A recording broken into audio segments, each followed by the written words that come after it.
name is Ken, and this is going to be my first video that I've uploaded in a while. It's going to be my my brother has passed away recently. Anyone that knows me knows him, but even for the people that didn't know him, I wanted to the reason that I wanted to start making videos was because I really didn't find much on YouTube for people that are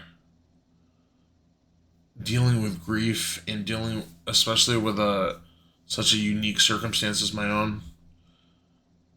I'm gonna let me just let me talk about who I am really quick, and then I can tell you about my brother and our relationship. So right now it is August. Right now it's August 9th, 8:23 in the morning in Las Vegas, Nevada. Uh, my name's Ken Buster. I am a lot of people that know me on the internet might know me as a former pro gamer and a former pro gaming coach, and they most likely, if you do know me, it's probably because you know my brother Zuna, my brother Chris. Zuna was his gamer tag that everyone knew him by. Um, he was everyone knew me as Zuna's older brother, and not that it really matters what I do now, but for the last, I'd say, 6+ years, I've been running a I've been running a business with Chris after this is after both of our gaming careers were had been over. I started a shoe resale business, and eventually Chris, when his career ended, he started helping me out with that, and we've both been doing that for, I mean, full time since 2018. I've been doing it. I started before that, but I'd say full time, where it was my only job, was 2018. I'm 39 years old, and Chris passed away. And Chris is my younger brother. He passed away on May 20th in the morning. Um, May 20th, 2024. He passed away in the morning. Um, it was sudden. He wasn't like sick or anything. It was just sudden, and yeah. I'm not gonna get too into detail because it'll trigger me, and I don't want to break down on while I'm making a video. But um, I found him in his bedroom, and he was gone already, and you know it was uh, it was just very sudden, and apparently he had some calcium buildup on his heart or something like that. It was maybe like a hereditary heart disease or something. You don't know exactly until like the the death report says that it was a heart disease, but no one knows exactly. But it was it was definitely quick and painless from I've uh, what I've studied and what I've talked to other talked to my doctor and stuff like that, and it would have been quick and painless. So I take a little piece in that, you know. Um, yeah. Um, so let me tell you a little. I'm not gonna go. I'm not gonna just say the whole story, but let me tell you about Chris a little bit. Chris was what most people will know him from is he was a pro gamer. He um he used he was originally we both were originally we both had a very similar careers because we played together the whole time, but he was very well known in the Dota scene back in the day. He was like for a couple of years he was by far the best mid laner in North America, probably in the world, honestly. Like we there was a meta where uh, back in Dota 1 for all the OGs that remember, like there was a meta where like you would take turns playing Sentinel side heroes and I don't know if it's Sentinel and Scourge, but like the good guy heroes and the bad guy heroes, and like our team was the only team that could win with the Scourge side or bad side heroes because they were so much weaker than the other side heroes. But yeah, he was insanely good, and he was very young back then. Like he was still in his early teens back when he was a top Dota player, like very young. He's 6 years younger than me, about or five and a half, like 5.5 years younger than me, and you know he was just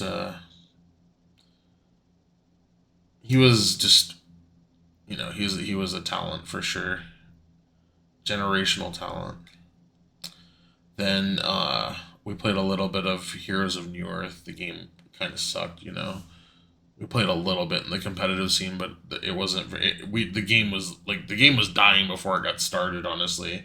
So we had always planned to go to Dota 2 because that was like that we loved Dota. Like Dota was like our favorite game.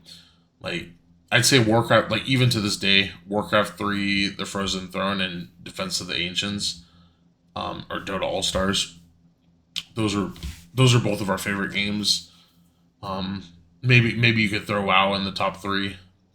We had great memories during WoW. He was also a very well known WoW player. He was rank one on multiple servers.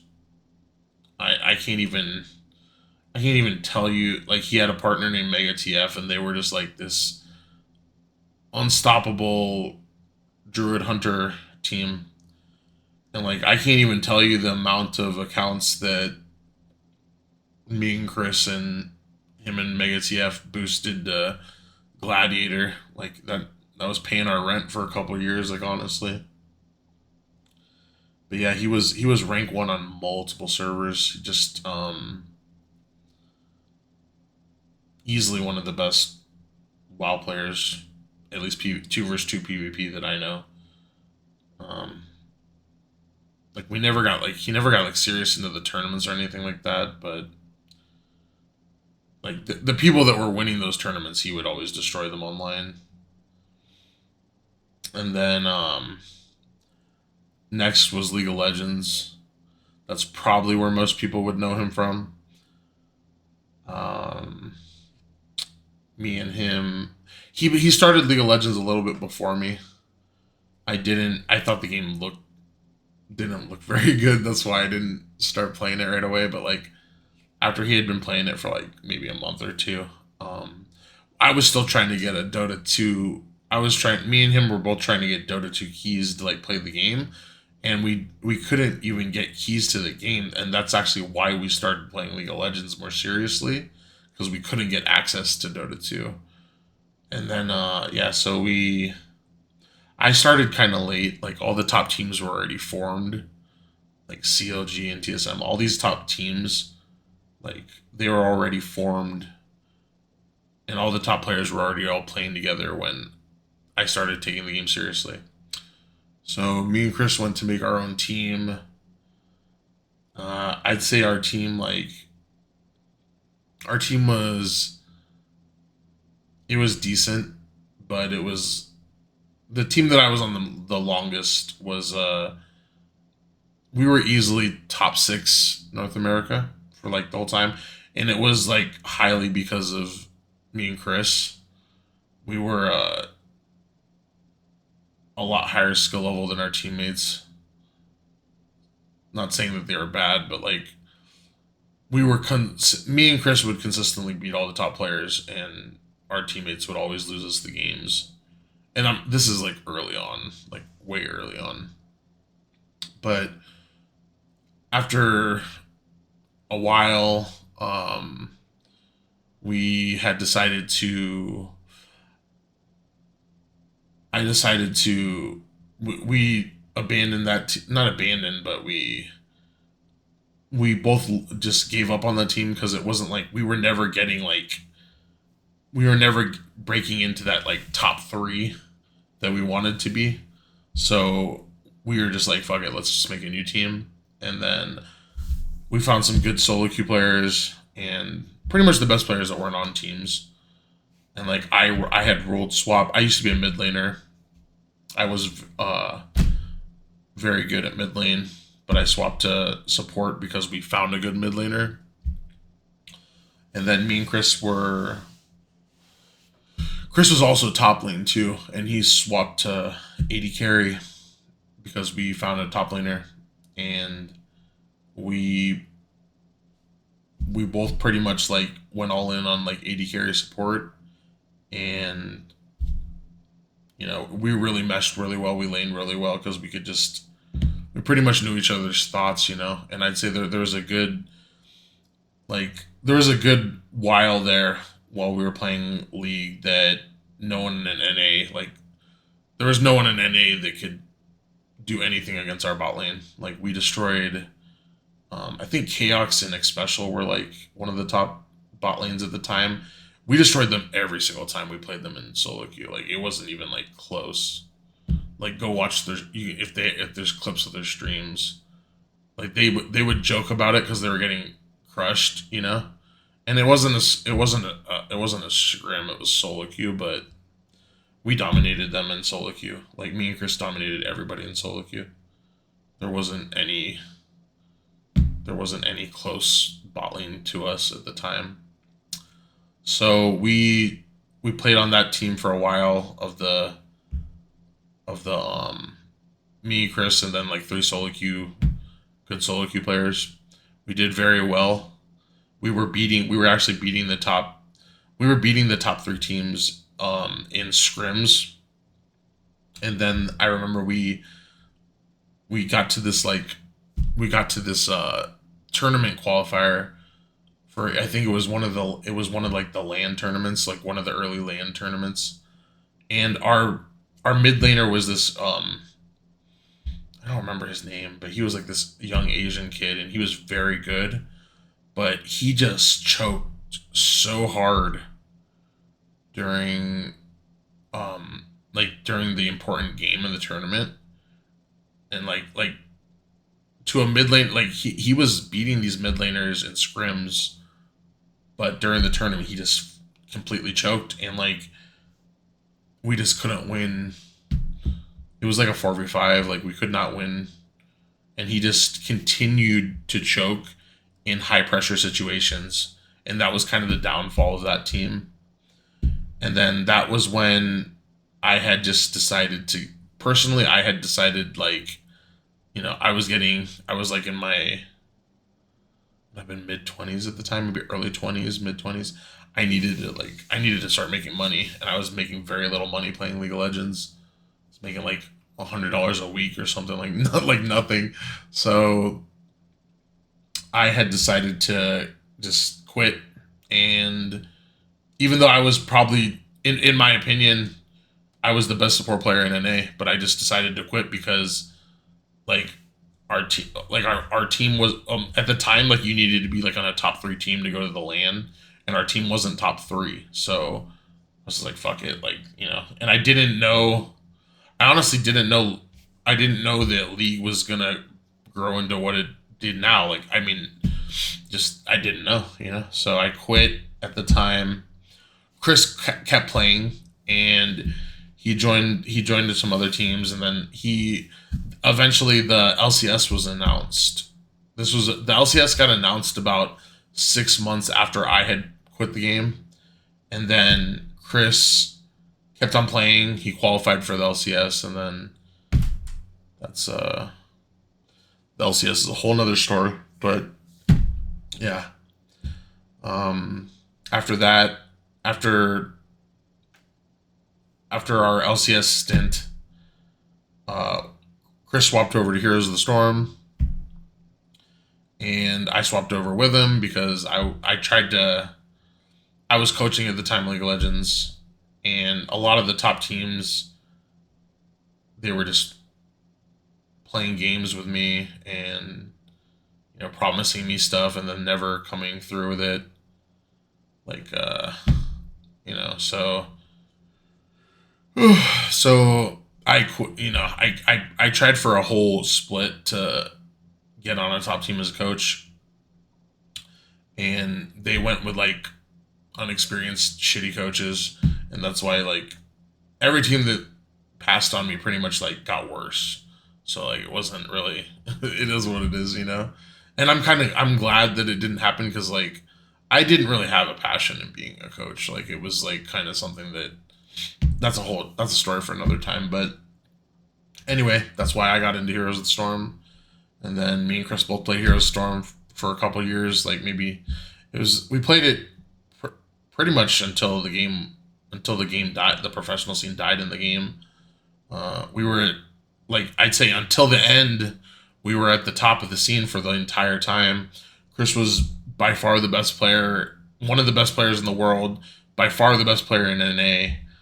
I was one of the top players in NA. A lot of people say that it was nepotism, but I mean, if we were winning tournaments, like, it is what it is. Yeah, so we did that for a couple of years. Then after Heroes of the Storm died, that was pretty much the end of our pro gaming careers, both of us. Chris played Heroes for a little bit after I was done, but the game was dying, and yeah, so just been ranting about our pro gaming history. But anyway, so yeah, we did that entire thing. We did it together.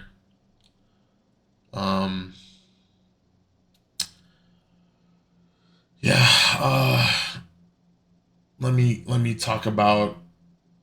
So I'm just reading notes that I wrote down, but the reason that I wanted to start making these videos is because, like I was saying earlier, there is not any good videos about people. Like, first of all, there's not many videos on grief in general on YouTube, and there's definitely not any videos on people that have lost a sibling that continued to document their journey, like their grief journey.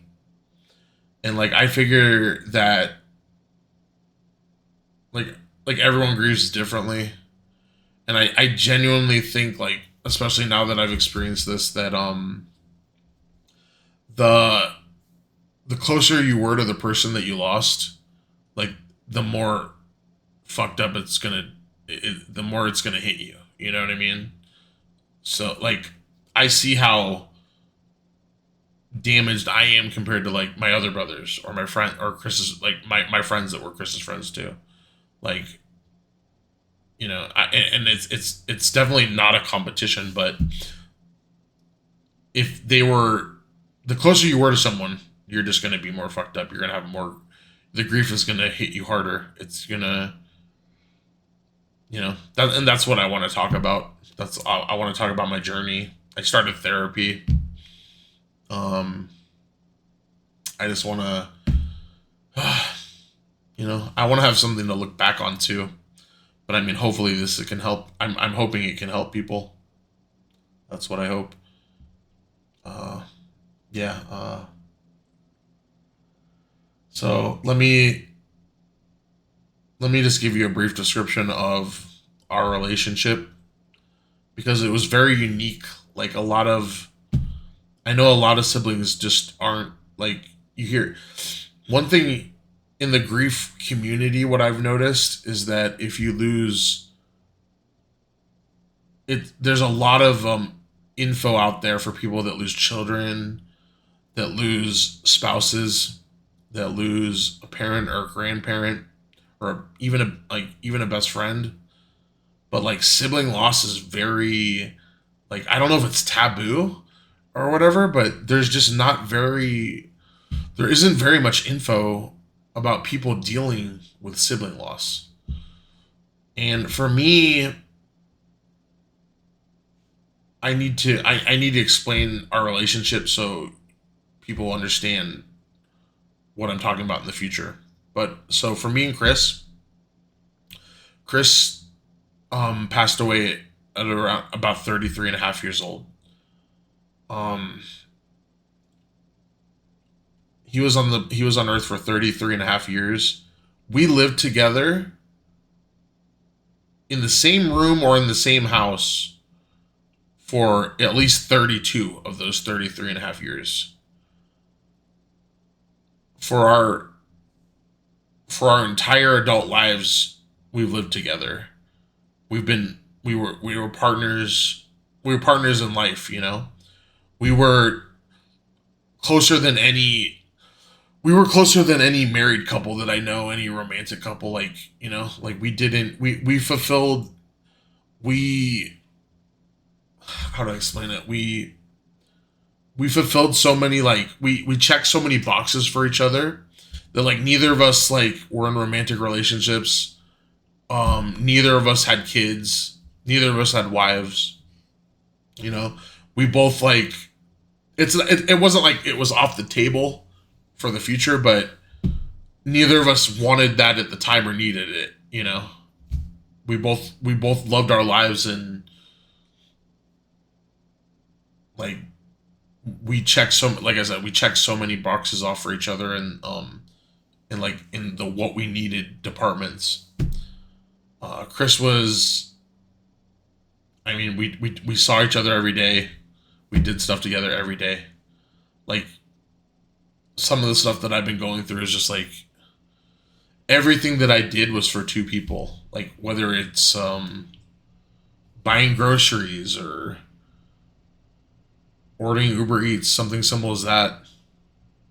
You know, my entire life I've done it for two people, and now doing it for one person, it just like every time I do it, it hurts.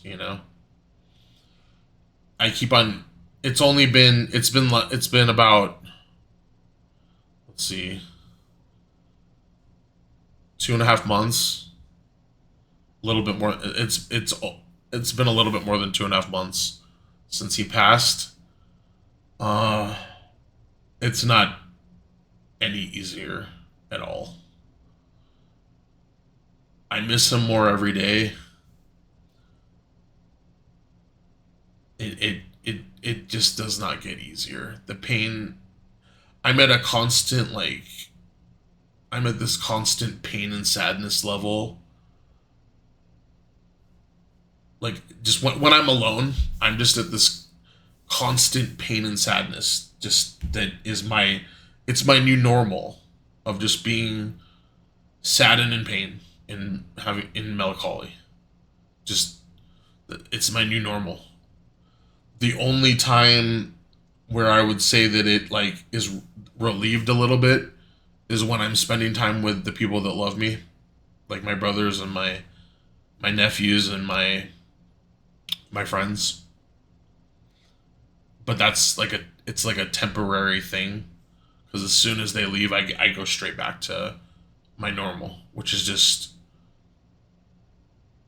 being alone and sad and in pain. I don't. I don't. These last 2.5 months, I've been alone more than I've ever been in my entire life. I just. It's been. I just. I find myself like I can't pay attention to the things that I used to do for entertainment. Like I just it doesn't the things I used to do for entertainment, they just don't do it for me anymore. Like I used to love reading manga. I used to love watching shows, watching K drama and stuff like that. Now I still try to do it, but it's like very hard to concentrate and care about it because all I'm like I keep on thinking about like how I can't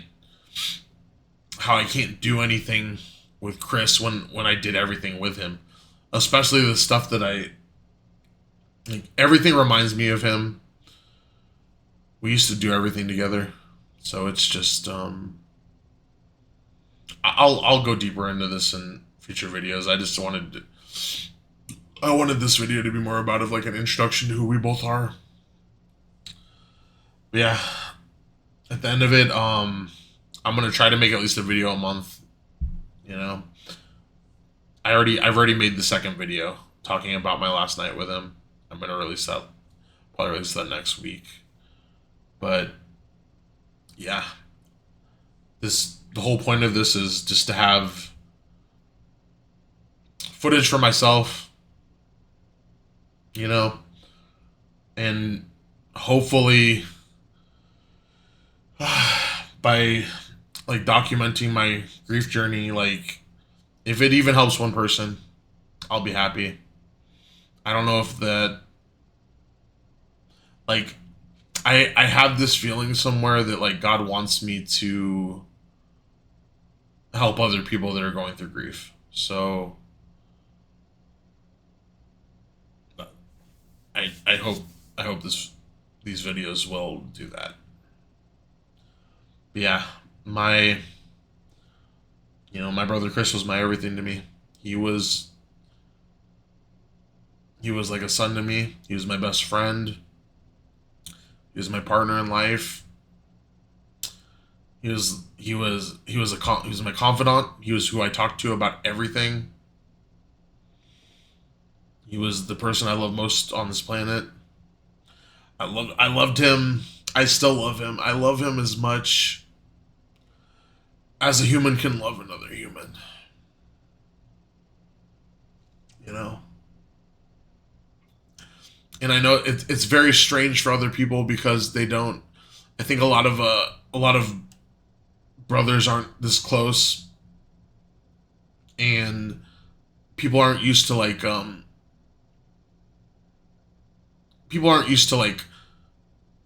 relationships like ours. I know how unique it was. Like it was even strange for my other brothers because like I have two other brothers.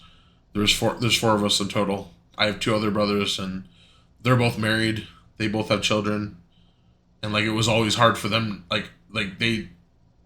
it was hard to compute like, oh, like yeah, they're a package deal. They do everything together, you know. We shared we shared our like money, like, you know, like we everything that we did, like everything I owned was his and everything he owned was mine. Like we never split things up, you know. It wasn't we were completely like just like we were two people living life together and we had everything figured out, man. Everything was as perfect as it could be, and just one day it's over, you know. One thing I will say is if especially for the people that haven't gone through any grief in their life yet, you know, like whoever you love in your life, man, just spend as much time as you can with them. Tell them how much you love them. because they could be gone tomorrow. And I know it's only I wrote this down a million times, but it's only earthly time until I see him again. And if I'm a Christian, I believe in God, and I believe Chris is in heaven.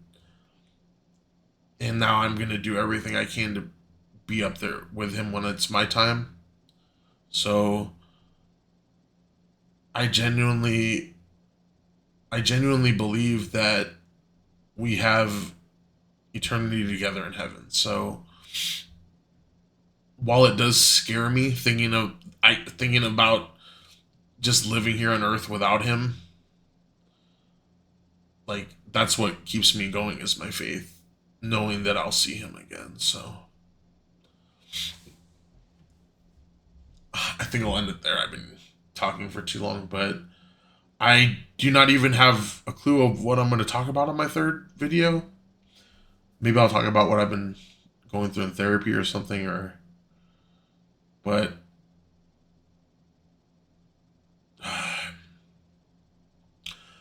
I'm glad I made it through this first video. Well, it's the second video I made, but it's the first video I'm gonna upload. I'm just glad I made it through without breaking down.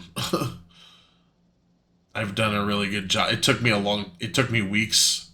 Actually, it took me months, but like I've got to a point where I can tell my mind to stop thinking about like certain things.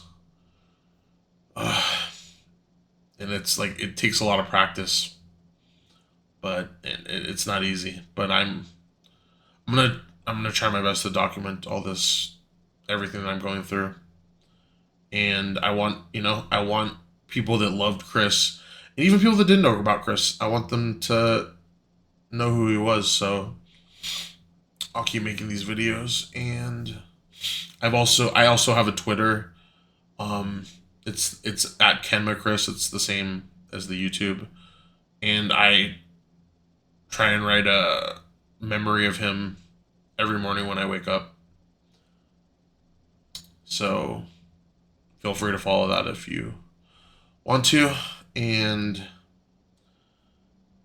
I'll do my best to document this journey. And I just want to help. I want to help other people while I